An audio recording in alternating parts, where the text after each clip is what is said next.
Well, what do you think? 364 videos. Live stream next Thursday. I'm hoping to hear from all of you. I'm going to have a lot of help this time, guys taking your conversation. So let's see how that goes. Mr. Producer has created a little bit of a team for us. So it should be a lot of fun. So don't forget, that's next week already. September 7th, 11 a.m., and that's Eastern Standard Time. And I am so sorry for everybody that gets injured by this, but you got to pick some time, and we have been at 3 or 4 different times, so maybe this one will help benefit someone who hasn't been able to participate. Adam C., Stephen J., Linda Jen, and all you guys, thank you for your recurring donations, and Stuart D. for that really impressive gift. Always needed, always welcome, and always appreciated. So, all right. This last one here should be, I don't know whether to make it short or long. Haven't decided. I guess you're looking at the thing, you know how long it is. When it came in, you can tell. I forget those things. From Sean. Sean was on the video with a cast drawing he was doing. And some of you commented positively about the work. But Sean's coming back to me. He said, upon Paul's recommendation, I've been reading Applied Imagination. I came across an interesting chapter in the book which complements a recent thought I've been playing with. Well, I want to say Applied Imagination by a guy named Alex Osborne is a very useful book. And I may even read that chapter that Sean is before we get to the end, if this is silly short. That'll make it silly long, of course. Sorry, Mr. Producer. Well, when painting, I notice sometimes, anyway, but that is a book that I have recommended. It's on the list. When painting, I notice sometimes I'm looking in the listening with my eyes way, and other times I'm looking in the debriefing way. And what he means by that is the analytical stuff, when you stand back and see what's screwy about the painting. That's the sort of judgmental, all that stuff. In applied, so this is when sometimes when he's looking, but they're looking is good. Whichever way you look is fine, but they serve different purposes. In Applied Imagination, Osborne comments on the judicial and the creative mind. I see a correlation here between what he was experiencing. Judicial analyzes, compares, chooses, and is a response to the negative. What needs to change? Not right, problematic, etc. Creative visualizes, foresees, generates ideas, and is a response to the positive, hopeful, enthusiastic, and confident, focused on the yes. This is all still Sean's commentary. It seems that realism of today, all of the Warts realism, utilizes judicial thinking and very little, if at all, creative thinking. In my experience thus far, this is a distinguishing point in what we do is dependent mostly upon creative thinking and utilizes judicial thinking mainly for debriefing. That's something I would have to know exactly how Sean means that to agree with that, but that is definitely something I find in the mechanical processes, the measuring and measuring and measuring and measuring, and not preconceiving. But let's talk about that in a minute, because the preconceiving is the main thing. Piecemeal painting, lack of preconceived unity, things that take imagination. They are definitely factors in seeing painting from life, if you want to do it well. But I don't want to get into that in a comparative way. I think it's not as useful. So say, when I ask myself, Sean goes on, why think about those things? Does it overcomplicate things? My immediate response is that in my experience painting, I'm very aware of shifting between the two different states of thinking. Oh, good. That's really good that you are, Sean. So, however, this helps me know with a bit more certainty what the strengths are in each state of thinking, and also brings my awareness to the importance of when and what to be doing in each state of mind.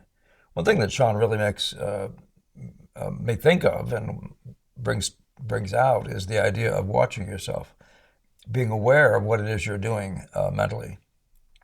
one of the points that that Osborne makes in the book is that your moods, negative moods, positive moods, make a big difference in terms of which sort of side of the mind you're using. It's just interesting thoughts like that. Any thoughts or questions to improve on my thoughts here would be greatly appreciated. From Sean. Well, let me just share with you this quote, Ang, and it really hangs on this quote. How important is it to have a concept of the thing fixed in your mind and eye? That's, Ang says, unless you have one, you'll just be pushing shapes around all day long. So a preconceived idea, let's say, grasped as an idea of the thing, grasped as an idea. Well, what is this thing? Well, in this case, he's talking about shape, but it could be color and that sort of thing. But the real central point of all this stuff is that that the creative side of you, that is, oh boy, is it tough to even get your head around what I mean by the creative side of you. Because, one of the things that's funny about Osborne, as much as he's recommended by me, is he doesn't have any examples. I don't think he's got even one from painting. I'm trying to think if he does. I don't recall one. But if you understand that what we're really talking about here is the necessity of staying open-minded, staying positive, and all that sort of stuff, and working with concepts, working with ideas about things that you're reaching for, you're striving for, then you're in a different place from if you're just constantly picking on yourself. That's not right, that's not right. I refer to it sometimes as the eraser brain. Instead of just simply saying, pre-picturing how you'd make something better, you might be simply tearing it apart and thinking, I got to get rid of that, it's crap. And and that's our same old thing we've been talking about writers, and sometimes that writing is rewriting. It's not erasing everything. It's finding a phrase, a better way of saying something, but it doesn't destroy the flow of the thought, perhaps, and etc.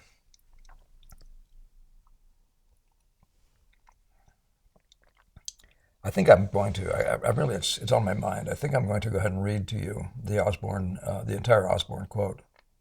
Maybe I'll comment within that quote about how it relates to painting. Does that make sense? Let me try that. I want you to just notice this chapter 9 in Applied Imagination by Alex Osborne, which used to be used as a text, a college text, yeah. I believe it was at MIT and other places. But he says certain attitudes favor the production of ideas. Now we're talking, just remember the Ang quote, unless you have an idea fixed in your mind and now you're pushing shapes around. Well, you have to be able to create ideas. What in the heck is that? So certain attitudes about the production of ideas favor the production, while other attitudes adversely affect ideation. I stood there in Gamel's studio, in the studio that I was working in around Gamel. And I remember, after having read this, I remember thinking, I don't have ideas. And he points out in one of these chapters that we all have ideas, but one of the things we do is we chop them off at the knees before they can even get fully up into our brain. And I noticed that precise thing happening in me. And what an interesting thing to discover. A frustrating thing, sort of form of self-mutilation or something like that I suppose we all. But he gave the credit for, maybe a parent always having a better idea. No, it's not like that. Here's how it really is. Maybe that. I don't know. I don't remember what all he said. But this chapter is limited to this one idea of factors that tend to cramp creativity. So Dr. L.L. Thurston commented on the devastating effect of negative reaction toward a strange problem or a new idea. He pointed out that almost any proposed idea can be shown to be wrong immediately and logically. Now, I see students doing this all the time. They're looking at something and say, they tried it this way, they tried that. I take that back. That's not what they're doing. What they're doing is they can't find the solution because they're going to be wrong. There's something in their makeup that makes them think that way. So he went on to say, sometimes the proof is so convincing that it's wrong that one is tempted to discard further thought about the new proposal, even when this negative attitude is associated with high intelligence, the result is not likely to be creative. Now, for me, creative, of course, means creating the likeness. That's all we mean at this moment, okay? It applies to lots of other stuff, but for the moment, if we just limit it to that, their need for creativity to make a likeness of what's sitting in front of you, it requires huge imagination to make a likeness of what's in front of you. And this is the area in which it plays out. Our thinking is mainly twofold: a judicial mind, which I just read to you, and a creative mind. I'm not going to read that again, so you guys can follow that for yourself. Judicial effort and creative effort are alike in that both call for analysis and synthesis. The judicial mind breaks facts down, weighs them, compares them, rejects some, keeps others, and then puts together the resultant elements to form a conclusion. The creative mind does much the same, except that the end product is an idea instead of a verdict. Now that's a big deal, right? Do you realize the need to get to the idea? So Ang says, unless you have an idea, you have to be pushing shapes around all day long. How do you get to the idea? What's inhibiting you from getting to the idea? So people are constantly, in fact, I remember going for years trying to figure out, or some long time, trying to figure out what in the heck he even meant by this. I had no working sense of it, no working definition, no working useful application of it. Then too, wherein judgment tends to confine itself to facts in hand, imagination has to reach out for the unknown. Now, one of the things that happened in me when I was a student was I realized that I had been creeping in, finally getting the proportions a little closer from being too wide. And I got sick of it. One day I said, and this is the possibility, right? I said, how about if I just make them too thin? Now, that's a creative idea. That creates possibilities. Now, you could say, well, what does that get, man? That's too thin then. But I knew that if I knew what too thin was, I might have a better idea how much too wide I was. And I found that to be a routine with myself. Let me go back just for a second to read the last part of that. Whereas judgment tends to confine itself to facts in hand, imagination has to reach out for the unknown, almost to the point of making 2 and 2 equals something more than 4. I like that. In the average person, judgment grows automatically with years, while creativity dwindles unless consciously kept up. Circumstances force us to use our judicial mind every day. You can read the rest of all that part of it. Jumping over it then to education strengthens our judgment. Over 90% of our schooling tends to train our judicial faculties. So you see where he's going with all this stuff. And still another influence tends to do the same. He's stylish to be an unerring judge. He's a wonderful man. He never makes any mistakes. You hear that 10 times as often as you hear he has imagination. He has imagination and he makes it work. That's where you see yourself sometimes giving up on an idea. I would do that. I remember working and setting up a still life. I would give up on an idea. And Gamma at one point, coming in and I'd taken a still life down, he told my wife to put me in a straitjacket the next time I did anything like that. Now, Gamble knew that what you have to do is be able to work through whatever the problems are and finish your way through, believe your way through, or suspend your disbelief to the end, to the rest of to the follow through. So each of you guys thinking about that when you're creating something, make sure that your thought is to get to the end, to make it work, and not to pretend you're making it work. I don't mean that or anything like that. The fact that moods won't mix largely explains why the judicial and creative tend to clash. Unless properly coordinated, each may mar the working of the other. The right mood for judicial thinking is largely negative. What's wrong with this? Now, that's how you find the backstraggler. You look at the thing as a whole, which takes a creative act, or, by the way, to even think to look at the whole. And then you let yourself be drawn to that part which seems least like that thing. And now we're just talking about drawing something in nature that's side by side with what you're painting. So that's the negative, right? You're sitting there looking at it, and something jumps out at you. You've got all your antennae are out to pick up what's wrong. So what's wrong with that? What's the out about that? No, that won't work. Such reflexes are right and proper when trying to judge. In contrast, our creative thinking called for a positive attitude. We have to be hopeful. We need enthusiasm. Boy, this is really a big thing, right? We need to encourage ourselves to the point of self-confidence. We have to beware of perfectionism lest it be abortive. Ooh. And then they give the example of Edison, who starts off with some idea and thousands or whatever numbers later, he doesn't give up. He keeps thinking this is doable. And what is that? But the possibilities. Dr. Suits of General Electric has declared the positive attitude a characteristic of creative people. I've never thought of painting as creative more than anything else. I don't honestly. This guy doesn't appear to either. Of course, he doesn't know how much we're solving problems and that sort of thing. It doesn't sort of fit. It's more obvious in the world of business, the world of MIT, when you're trying to make a better mousetrap. But he says he urges, form the habit of reacting yes to a new idea. I always say there's two kinds of people in the world. There are yes people and there are no people. I wonder, I've never thought before whether they're judgmental people and there are whatever this other thing is. Is that creative people? First, think of, by the way, I've not found them limited, but I have found that there are people who more live with their nose sticking out in front, blocking as if there was the chances are really good that it wasn't going to work. Let's not do it. And others who just, like me, who just, we can make anything work. First, think of all the reason why it's good. There'll be plenty of people around to tell you why it won't work. Judgment and imagination, to the next paragraph, can help each other if kept apart when they should be kept apart. In creative effort, we have to be a Jekyll and Hyde. I observed that in myself, but I probably got it from this guy. From time to time, we must turn off our judicial mind and light up our creative mind.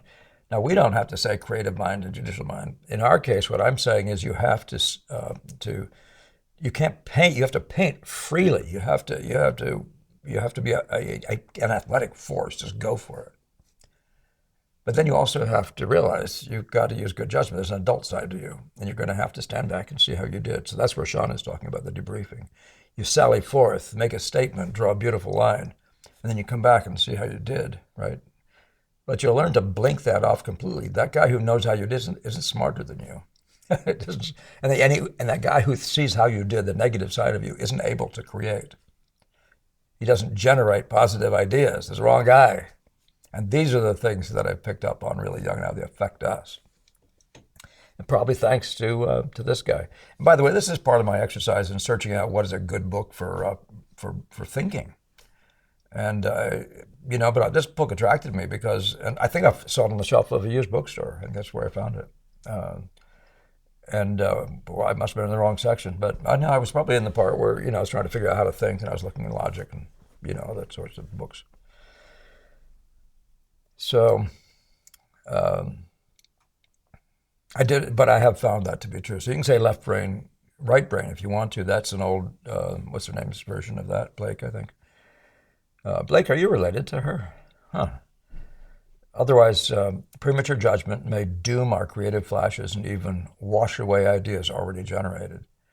So that's a thing, to preconceive the thing, as Ang says, and then go forth and powerfully and confidently make it. That's why I say go up there and work on it until you believe you've expressed the concept, and then come back and stay clear of that negative stuff while you're up there. And come back and just calmly let yourself see if you did it or not, and with a sense of humor. Especially in approaching the creative problem, we should give imagination priority over judgment and let it roam around our objective. Our objective is making a likeness, but it's a likeness of the beauty we see in front of us. So that takes a sort of a leap of imagination itself. Is that even doable? To incarnate beauty, which is an imaginary thing? It's not the right word, but it's not a tangible thing in the same sense. I mean, the beauty you saw is made out of colors and values, isn't it? And where they land and all that sort of stuff, what they do in relation to each other. So there's a very hard thing about it, a very real substance to it. But the fact is, your sensation of it, which you're trying to get onto your canvas, that takes a positive act and belief to make something like that happen. So you got to hang in there. Never taking your eyes off the goal, as Stebbins would say. Make sure you have it fixed in your mind from the beginning. That ideal, that thing that you're going for, that you've seen in nature in this case, if you're an impressionist. So maybe I've said enough on this subject, but let's all read a little bit further. And say, I like this. Instead of laughing at such preliminary flashes, fantastic as they might seem, we should put them down on paper. One of them might turn out to be as sensible as a door key. But when he's talking this way, I'm just saying, don't you see? There's this idea of laughing that's associated with this thing. There's this, and I remember being this. I think I've mentioned before in this sort of a horrible state one day, and the struggles, the torment. I think as Seven says, you have to be have to be neurotic to be a painter. But I remember being in that sort of a really dark state, and I didn't see any way out of whatever I was in the midst of, and I couldn't think of anything to do. And maybe from this guy, reading this guy a little bit, but to laugh, I just decided I was going to laugh, thinking it might change something, and it did actually. I think it changed the chemicals in my brain. But I like that. I just want to mention it too, because the idea of laughing, the idea of staying in that yes state, and keep it light and keep your sense of humor. It's a hard thing to keep your sense of humor when you seem to be failing in your own mind. You're failing so completely. Of course, maybe that's just because your judgmental frame of mind is so. You're always failing. It's never perfect. Maybe you have a parent like that. Maybe you are your own worst parent like that.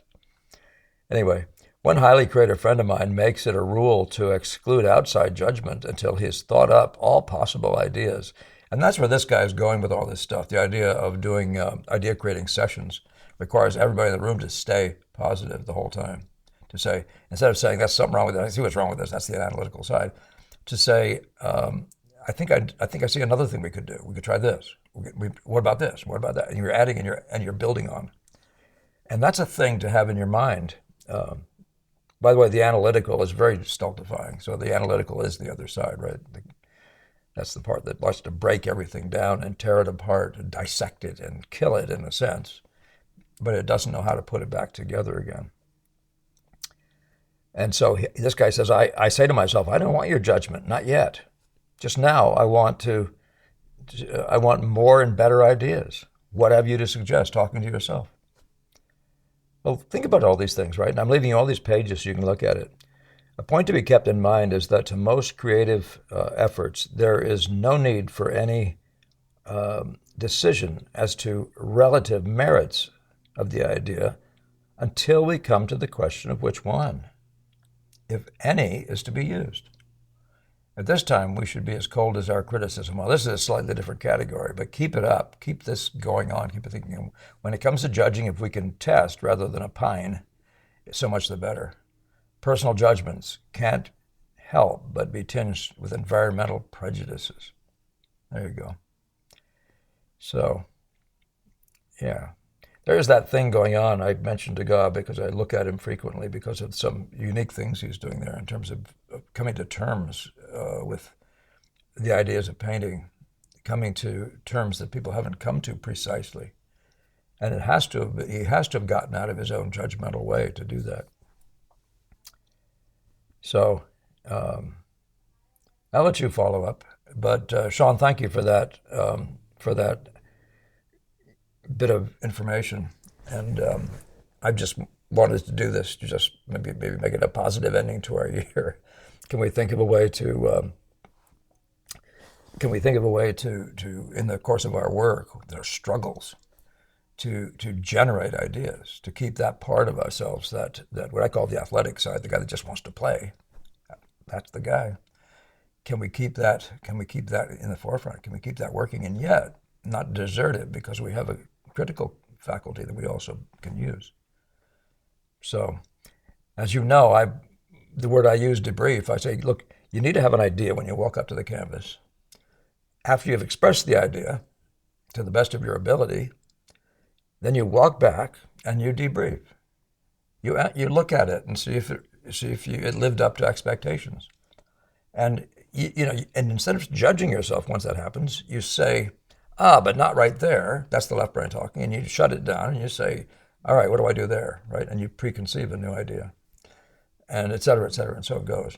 So if you can keep on remembering there's a need for debriefing and a need for idea creating that produces. See, you can't do anything. I'm thinking of a sportsman running down the floor with this idea of what he's going to do with the ball in the next act. It's all concept. It's all imagination. So there's this huge amount of positive force that has to go on. He can't be sitting there judging himself. I always say that's the coach's problem. Your job is to paint what you see, to paint the concept wherewith you've grasped that thing you're looking at. That's your job. And then come back and allow yourself to be that critical thing without becoming negative and fearful and scared and all the rest of those things that go with the negativity, the analytical. Okay. I better stop. All right, Mr. Producer, 27 minutes in. Now listen, we do have and I recommend the rest of this book. We do have a live stream next week, Thursday. I want you all to be there. Love to have everybody there. It's so difficult to get in, but I think I'm going to have 3 or 4 people actually looking at your commentary and getting them to me in some good form that's easy for me to manage, I'm hoping. And meantime, thank you all for all your subscribing, sharing, liking, and all the rest. And thank you this week to Adam, Stephen J., and Linda, Jen, Adam C., Stephen J. and Linda Jen, for your recurring, continuing support. And thank you, Stuart, for your Stuart. I think I know who you are, Stuart D. Thank you for that so much. And I don't care who you are, but thank you. But I get a kick out of it if it's who I think you are, and I appreciate it. All right. See you next Thursday. We'll get a little advance notice in your subscription around 10 o'clock, the usual time. Some information is going to come to you to warn you. And we'll be starting at 11. September 7th, our usual day. All right. See you next time.